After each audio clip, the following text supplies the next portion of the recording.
आज का हमारा टॉपिक है लंबी धारावाही परिनालिका के कारण चुंबकीय क्षेत्र या फिर magnetic field due to a long current carrying solenoid. ठीक है, इसमें क्या होती है कि एक परिनालिका होती है। परिनालिका जो है एक लंबी बेलनाकार कुंडली होती है जो विद्युत रोधी पदार्थ जैसे चीनी मिट्टी, एस्बेस्टस आदि के तांबे के विद्युत रोधी तार के बहुत सारे फेरे पास पास लपेट करके बनाई जाती है।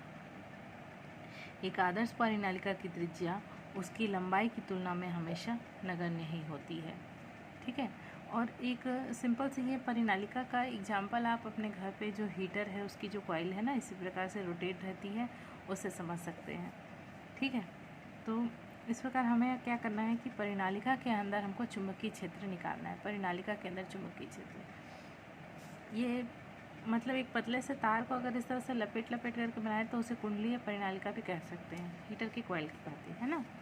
तो परिनालिका के अंदर चुंबकीय क्षेत्र के लिए व्यंजक हमको निकालना है। तो मान लीजिए कि यहाँ पर एक परिनालिका है PQRS। ठीक है, एक परिनालिका है, ये एक परिनालिका को शो कर रहा है। अब इसके प्रति एकांक लंबाई में फेरों की जो संख्या है वो स्मॉल n है। फेरों की संख्या कितनी है? स्मॉल n है। इसमें बहने वाली जो धारा है, इसमें बहने वाली धारा का मान कितना है? I है। ठीक, परिनालिका के अंदर चुंबकीय क्षेत्र जो है, परिनालिका के अंदर जो है चुंबकीय क्षेत्र एक समान होगा सभी जगह पे, यहाँ पे सब जगह पे। लेकिन परिनालिका के बाहर, यानी कि ये देखो यहाँ से यहाँ तक की परिनालिका है, तो परिनालिका के बाहर चुंबकीय क्षेत्र क्या होगा? 0 होगा। बाहर क्या होगा? 0 यानी कि 0 होगा। और हमें परिनालिका के अंदर चुंबकीय क्षेत्र ज्ञात करना है क्योंकि बाहर तो 0 है। ठीक है, तो अंदर हमें चुंबकीय क्षेत्र ज्ञात करना है। अगर मान लीजिए कि हम यहाँ पर एक आयताकार लूप ABCD, एक ABCD की परिकल्पना करते हैं जिसकी भुजाएं AB, BC और CD और DA हैं। ठीक, इस प्रकार से जी अब भुजाएं ABCD परिनालिका के अक्ष के समान, और AB और CD जो है इस परिनालिका के अक्ष के समांतर है। ठीक है, AB और DC इस परिनालिका के अक्ष के समांतर है। तब इस कंडीशन में अब इस आयत ABCD के चारों ओर चुंबकीय क्षेत्र का जो रेखीय समाकलन है वो क्या होगा? तो चारों ओर रेखीय जो समाकलन है उसको हम लिख सकते हैं रेखीय समाकलन vector B into DL equal to, अब इसके चारों ओर ना, आयत के चारों ओर, तो इसके सभी भुजाओं पे होगा, यानी कि AB भुजा पर भी होगा, BC भुजा पर होगा, CD भुजा पर होगा, DA भुजा पर होगा। तो हम इसको क्या लिखेंगे कि रेखीय समाकलन A से B तक वेक्टर B इंटू DL समाकलन प्लस समाकलन B से C तक दूसरी भुजा vector B into DL plus C से D तक तीसरी भुजा B इंटू DL और प्लस D से A तक वेक्टर B इंटू DL। इन सभी भुजाओं में चुंबकीय क्षेत्र।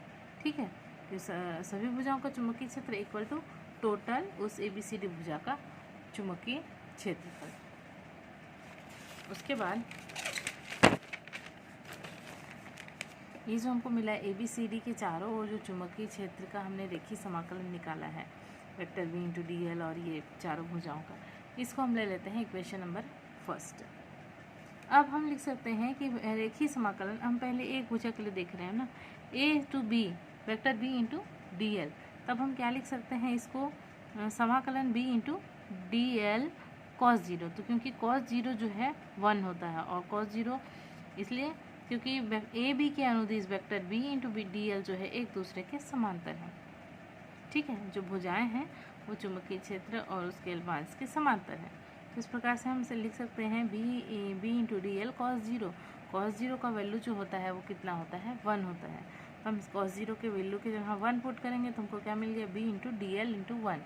ठीक है, तो हम इसको क्या लिख सकते हैं? B इंटू DL समाकलन B इंटू DL। B जो है समाकलन के साइन के बाहर आ जाएगा क्योंकि इसका समाकलन नहीं हो सकता, तो B इंटू समाकलन DL ये लिख सकते हैं।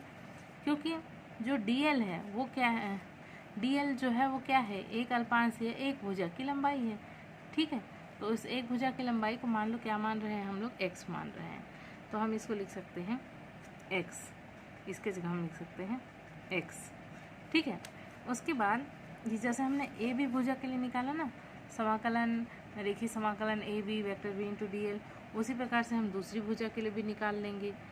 ठीक, दूसरी भुजा के लिए निकालेंगे रेखीय समाकलन बी से सी तक vector B into D L और समाकलन बी डी एल कॉस 90 डिग्री। ठीक है, क्योंकि कॉस 90 डिग्री जो है 0 होता है और कॉस 90 इसलिए हमने लिया है क्योंकि परिनालिका के बाहर जो है चुंबकीय क्षेत्र का मान कितना है, 0 होता है। इस प्रकार से इसमें हम पूरा वैल्यू पुट करेंगे तो ये कॉस 90 का वैल्यू पुट करेंगे 0, तो ये हो गया पूरा टर्म 0। देखो ये जो है परिनालिका के बाहर जो चुंबकीय क्षेत्र 0 होता है, ये दूसरी भुजा बी से सी तक है ना, यहाँ ये देखो दूसरी जो भुजा है बी से सी तक, ये जो है बाहर आ रही है, परिनालिका के बाहर है ये आधी भुजा। तो इस प्रकार से इसमें चुंबकीय क्षेत्र का मान कितना हो जाएगा, 0 हो जाएगा। तो इसको हम लिख लिए 0। तीसरी भुजा बी से सी तक, तो ये भी क्या हो गया, vector B into vector D L, ये भी क्या हो जाएगा 0, क्योंकि तीसरी भुजा भी क्या है यहाँ पर बाहर में है, सी से डी तक। ठीक, जो चौथी भुजा है ये देखो चौथी वाली डी से ए तक, ए भी 0 होगी क्योंकि इसका ये जो टर्म है वो बाहर है, ये भुजा का ये भाग बाहर है, ए भी बी सी भुजा का ये भाग भी बाहर है, यानी कि इस पर और इस पर तीनों पर क्या होगा, चुंबकीय क्षेत्र 0 होगा, सिर्फ ए बी पर चुंबकीय क्षेत्र होगा। ठीक है, तो यहाँ पर देखो फिर तीसरी वाली डी से ए तक vector B into D L is equal to D A B D L cos 90 डिग्री। अब यहाँ पर भी कॉस 90 का वैल्यू क्या होता है, 0 होता है, इसे पूरा का पूरा टर्म क्या हो गया, 0 हो गया। तो इसको हम लिख सकते हैं कि vector B into D L equal to 0, यहाँ पे लिख सकते हैं ना ऐसे, रेखीय समाकलन डी से 8 vector B into D L equal to 0।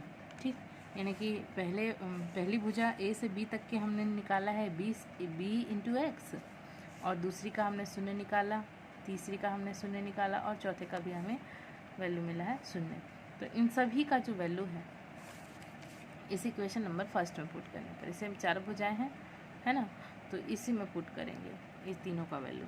तो इसका बस है ए से बी तक का बस क्या है, बी इंटू एक्स, और बाकी इसका 0 है, इतने का 0 है और इतने का 0, तो ये सारा वैल्यू इसमें पुट कर देंगे। तो यहाँ पर देखो vector B into D L is equal to, पहले का आ गया बी एक्स, फिर दूसरे में 0, तीसरे में 0, चौथे में भी 0। ठीक, ये सब 0, तो क्योंकि एडिशन है इसलिए 0 से कोई फ़र्क पड़ता नहीं है ना, अगर ये मल्टीप्लाई होता तो पूरा टर्म में 0 हो जाता। ठीक, हमको क्या मिल गया, रेखीय समाकलन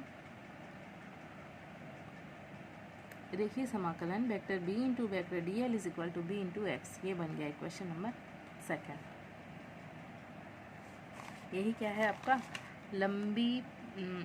यही क्या है परिनालिका के अंदर चुंबकीय क्षेत्र के लिए व्यंजक, या फिर लंबी धारावाही परिनालिका के कारण चुंबकीय क्षेत्र के लिए व्यंजक। ये लास्ट वाला फॉर्मूला है।